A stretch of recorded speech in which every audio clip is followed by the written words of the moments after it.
This seat has 2 buckle positions. If an adjustment is needed, unbuckle the harness.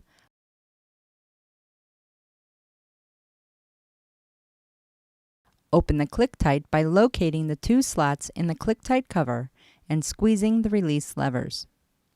Unhook the retaining clips at the back of the seat cover and pull the cover forward. Turn and pull the buckle retainer through the slots in the child seat shell.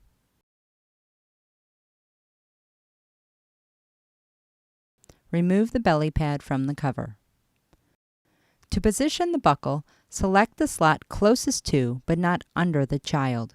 Pull the Easy Buckle belly pad through the corresponding slot in the seat cover. Turn and push the buckle retainer through the slot in the child seat shell. Place the seat cover back into its original position and attach the retaining clips. Close the click-tight. A click confirms the click-tight is secure.